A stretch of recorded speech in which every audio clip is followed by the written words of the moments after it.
ഒരു കുഞ്ഞു ജനിക്കുമ്പോൾ അമ്മയും ജനിക്കണം.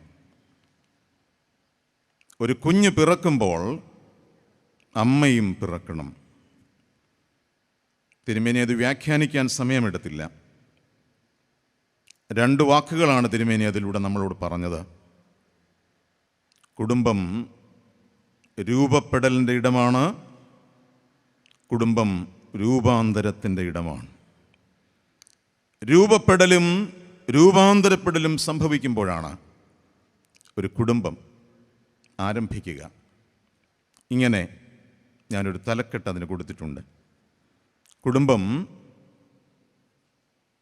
സൗകര്യങ്ങളിൽ നിന്ന് സമർപ്പണത്തിലേക്കുള്ള യാത്ര. Family, a journey from convenience to commitment.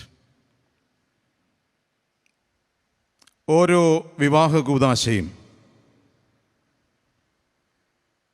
ഒരു കുടുംബത്തോട് 3 വാക്കുകൾ ഓർമ്മിപ്പിക്കുകയാണ്. ആ വാക്കുകൾ ഇതാണ്: God blessed, God commanded, God encouraged is family. ദൈവം വലങ്കരം കൊണ്ട് അനുഗ്രഹിച്ചു, ദൈവം കൂട്ടിച്ചേർത്തതിനെ മനുഷ്യൻ വേർപിരിക്കരുതെന്ന് കൽപ്പിച്ചു, നിങ്ങൾ സന്താനപുഷ്ടിയുള്ളവരായി പെരുകി ഈ ഭൂമിയിൽ അനുഗ്രഹമായിരിക്കുവാൻ ദൈവം പ്രോത്സാഹിപ്പിച്ചു. ദൈവ പൈതലേ, നിന്റെ വീട് 3 വാക്കുകളാൽ പണിയപ്പെട്ടതാണ്. ദൈവം അനുഗ്രഹിച്ചു, ദൈവം കൽപ്പിച്ചു, ദൈവം പ്രോത്സാഹിപ്പിച്ചു. ഹല്ലേലൂയ. ഈ വീട്ടിലാണ് ദൈവം നമ്പുരാൻ നമ്മളെ പാർപ്പിച്ചിരിക്കുന്നത്. എന്നാൽ നാം ജീവിക്കുന്ന കാലത്തിന് ഒരു പോസ്റ്റ് മോഡേൺ സീസൺ എന്ന് പറയും. ഒരു ഉത്തരാധുനിക കാലത്തിലാണ് നാം ജീവിക്കുന്നത്. ഈ കാലം ഈ അടിത്തറകളിൽ പണിയപ്പെട്ട വീടിനെ പുതിയ ചോദ്യങ്ങൾ കൊണ്ട് വിലയിരുത്തുകയാണ്. New post modern challenging questions, പുതിയ ചോദ്യങ്ങൾ വീടിനുള്ളിൽ ഉയരുകയാണ്. ഒന്നാമത്തെ ചോദ്യം: family a choice or given? കുടുംബം എനിക്ക് നൽകപ്പെട്ടതാണോ അതോ എൻ്റെ തിരഞ്ഞെടുപ്പാണോ?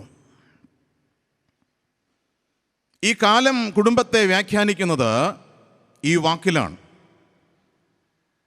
കുടുംബം എൻ്റെ വളരെ വ്യക്തിപരമായൊരു തിരഞ്ഞെടുപ്പാണ്, എ വെരി ഇൻഡിവിജ്വൽ ചോയ്സ് എന്ന് കുടുംബത്തെ നാം വ്യാഖ്യാനിക്കാൻ തുടങ്ങി. അപ്പോൾ ആധുനിക തലമുറ കുടുംബത്തിൽ പുതിയ ചില രൂപമാറ്റങ്ങൾ വരുത്തി. കുറേ ആളുകൾ ഇന്ന് പറയുന്നുണ്ട്, marriage is an inconvenience for me. വിവാഹം എനിക്ക് ഒരു അസൗകര്യമാണ്, വിവാഹത്തിൽ ഒത്തിരി അസൗകര്യങ്ങളുണ്ട്, അതുകൊണ്ട് വിവാഹം വേണ്ട. കുറേ ആളുകൾ പറയുന്നുണ്ട്, we practise a celibacy syndrome. ബ്രഹ്മചര്യത്തിൽ തന്നെ ഞങ്ങൾ തുടരുകയാണ് എന്ന് പറഞ്ഞാൽ, എങ്ങനെ ജനിച്ചോ എങ്ങനെ വളർന്നോ അതിൽ തന്നെ തുടരാം. മൂന്നാമതൊരു കൂട്ടരുണ്ട്. ജപ്പാൻ മുതലായ രാജ്യങ്ങളിൽ ഇന്ന് പുതിയ മണവാട്ടികൾ ജനിക്കുകയാണ്. അതിന് പേര് റോബോട്ടിക് ബ്രൈഡ്സ് എന്നാണ്. നമുക്ക് ആവശ്യമുള്ള പേരൊക്കെ ഇതിനിടാം.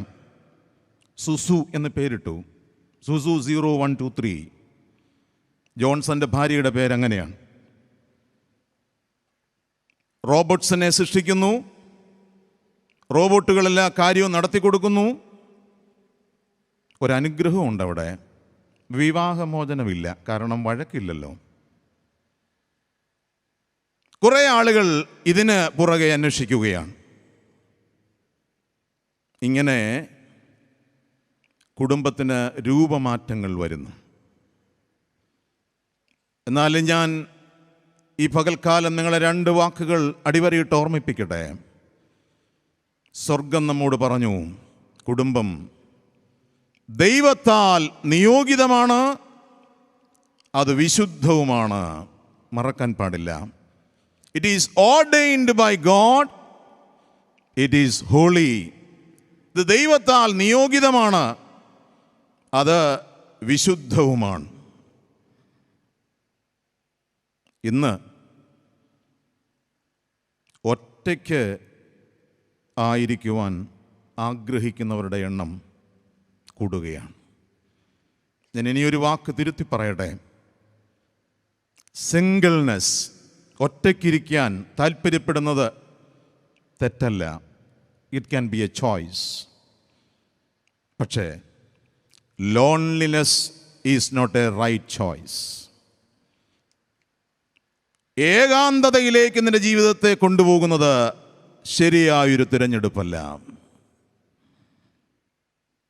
ഞാനൊരു വാക്ക് ആവർത്തിക്കുകയാണ്. ഒരു വിവാഹ ജീവിതത്തിലായാലും ഒരു സന്യാസ ജീവിതത്തിലായാലും രണ്ടിൻ്റെയും മുകളിൽ ഒരു ദൈവനിയോഗമുണ്ട്. ഒരു ചോദ്യമാണിത്. നീ എവിടെ ജീവിച്ചാലും ഏത് തീരുമാനത്തിലായിരുന്നാലും നിന്റെ മുകളിൽ ഒരു ദൈവനിയോഗമുണ്ടെന്ന് നീ തിരിച്ചറിയാതെ പോകരുത്. ഈ മാരാമൺ മഹായോഗത്തിൽ ആയിരക്കണക്കിന് മാതാപിതാക്കൾ ഈ മണൽപ്പരപ്പിലിരുന്ന് പ്രാർത്ഥിക്കുന്നുണ്ടെന്ന് ഒരു പുതിയ പ്രാർത്ഥനാ വിഷയം. കർത്താവേ, എൻ്റെ മക്കൾ ഒന്ന് വിവാഹം കഴിച്ച് കാണണമെന്ന് ഞങ്ങൾ ആഗ്രഹിക്കുകയാണ്. ഈ ശബ്ദം കേൾക്കുന്ന ധാരാളം മാതാപിതാക്കൾ കണ്ണു നനഞ്ഞായിരിക്കാം ഈ ശബ്ദം കേൾക്കുന്നത്. ഞാൻ നിങ്ങളോട് പറയട്ടെ, നിങ്ങളുടെ മക്കൾ ഒരു വൈകുന്നേരം മമ്മി എനിക്ക് കല്യാണം കഴിക്കാൻ താല്പര്യമുണ്ടെന്ന് പറഞ്ഞാൽ പ്രൈസ് ദ ലോർഡ് എന്ന് പറഞ്ഞോണം. കാരണം അതൊരു വലിയ സന്തോഷ വർത്തമാനമാണ് നമുക്ക്. ഈ നല്ല ദിവസം ഞാൻ ഒന്നുകൂടെ അടിവരയിട്ട് ഓർമ്മിപ്പിക്കട്ടെ. ഏകാന്തത ഒരു നല്ല തിരഞ്ഞെടുപ്പല്ല. ഒരു കൂട്ടം യൗവനക്കാർ ഒറ്റപ്പെട്ട് വാസം ചെയ്യാൻ ആഗ്രഹിക്കുകയാണ്. ദൈവാലയമില്ല, കൂട്ടായ്മയില്ല, മാതാപിതാക്കളോട് ബന്ധമില്ല. അവരവർക്ക് തന്നെ സുഖവും സന്തോഷവും. ഒരു വർഷം മുമ്പ് ഒരു യങ്സ്റ്റേഴ്സ് കോൺഫറൻസിൽ ഞാൻ സംബന്ധിക്കുമ്പോൾ ഒരു കൂട്ടം ചെറുപ്പക്കാർ എൻ്റെ അരികിൽ വന്നു. അച്ചോ, കല്യാണത്തെക്കുറിച്ച് അല്പം നേരം സംസാരിക്കാം. ശരി. PhD ചെയ്യുന്നൊരു പെൺകുട്ടിയാണ്, വെരി സ്മാർട്ട് ഗേൾ. എനിക്ക് കല്യാണം ആലോചന നടക്കുകയാണ്, താല്പര്യമുണ്ട് എനിക്ക്. ഞാൻ ചോദിച്ചു, നിൻ്റെ ചോയ്സ് തന്നെ? അറിയാവുന്ന നല്ല ചെറുക്കന്മാരെ മാർത്തോമയിൽ എനിക്കും അറിയാം, പറഞ്ഞു തരാമെന്ന് പറഞ്ഞു. ചോയ്സ് ഒന്നുമില്ല ചോ, ഒരു കാര്യമേ ഉള്ളൂ. കല്യാണം എഗ്രി ചെയ്ത് കല്യാണം കഴിഞ്ഞാൽ വല്ലപ്പോഴും എനിക്ക് എൻ്റെ പഴയ സുഹൃത്തുക്കളോടൊപ്പം പുറത്തു പോകണം. ഇത്ര മാത്രമേ ഉള്ളൂ. അത് സമ്മതിക്കുന്ന ഒരു പങ്കാളിയെ വേണം എനിക്ക്. അടുത്ത ചോദ്യം എന്നോടാണ്. അച്ഛൻ, വാട്ട് ഈസ് യുവർ കമൻറ്റ്? മക്കളെ, ഇത്രയും വലിയ കട്ടിയുള്ള ചോദ്യമൊക്കെ ഈ പാവപ്പെട്ട അച്ഛനോട് ചോദിച്ചാൽ പെട്ടെന്ന് പറയാൻ പ്രയാസമാണ്. 10 മിനിറ്റ് കഴിഞ്ഞ് ഞാൻ അവളുടെ മുഖത്ത് നോക്കിയിട്ട് ഇങ്ങനെ പറഞ്ഞു, listen, marriage, Christian marriage is finding A true front. ക്രിസ്തീയ വിവാഹം യഥാർത്ഥ സുഹൃത്തിനെ കണ്ടെത്തിയതാണ്. അതിനപ്പുറത്ത് ഒരു സുഹൃത്ത് നിനക്കുണ്ടെങ്കിൽ നീ കല്യാണം കഴിക്കാൻ യോഗ്യതയുള്ളവളല്ല. മാർത്തോമാക്കാരുടെ പുതിയ സുഖക്കേടുകളാണിതൊക്കെ. എന്ത്? വിവാഹത്തിന് ശേഷം പഴയ സുഹൃത്തുക്കളോട്, ഞാൻ ഈ വാക്ക് പറയുന്നത് നിങ്ങൾ തെറ്റിദ്ധരിക്കരുത്, തന്നിഷ്ടം കൊണ്ട് ക്രിസ്തീയ ഭവനങ്ങൾ തകർക്കപ്പെടുന്നു. ഈ നല്ല പകലിൽ നാം ഒരു കൊച്ചുവാക്ക് കർത്താവിനോട് പറഞ്ഞിട്ട് വേണം മുൻപോട്ട് പോകാൻ. കർത്താവേ, എൻ്റെ ഭവനം ദൈവത്താൽ നിയോഗിതമാണെന്നും ഇത് വിശുദ്ധമാണെന്നും അറിയണം. ഒരു വാക്ക് ഞാൻ ഉച്ചത്തിൽ പറയട്ടെ. നീ ഏതവസ്ഥയിലായിരുന്നാലും ഒരു ദൈവനിയോഗം പൂർത്തീകരിപ്പാനൊരു വിളി നിൻ്റെ മേലുണ്ടെന്ന് നീ ഒരിക്കലും മറന്നു പോകരുത്. എന്നെ ഓൺലൈനിലൂടെ കേൾക്കുന്ന ധാരാളം യൗവനക്കാരുണ്ടെന്ന് എനിക്കറിയാം. അവരോട് ഞാൻ വളരെ വിനയപൂർവ്വം പറയട്ടെ, നീ എന്ത് തിരഞ്ഞെടുത്താലും you are born here for a definite purpose. വ്യക്തമായ ദൈവോദ്ദേശത്തിന് വേണ്ടി നീ ഭൂമിയിൽ ജനിച്ചവനാണെന്ന് ഒറ്റയ്ക്ക് പാർത്താലും കുടുംബജീവിതത്തിലായാലും തിരിച്ചറിയാൻ നമുക്ക് കഴിയേണ്ടതുണ്ട്. ഒന്നാമത്തെ ചോദ്യം, family a choice or given? ഉറക്കെ പറയാം, കർത്താവേ, നീ ഞങ്ങൾക്ക് വാഗ്ദത്തമായി തന്ന കുടുംബജീവിതത്തിനായി സ്തോത്രം. ഉച്ചസമയമാണല്ലോ, ഒരു സ്തോത്രം പറയാം നമുക്ക്. യേശുവേ, ഞങ്ങൾക്ക് തന്ന ഈ ധന്യമായ കുടുംബം, നീ അഭിഷിക്തമായി തന്ന കുടുംബം, നന്ദിയോടെ നിനക്ക് സ്തോത്രം ചെയ്യുന്നു.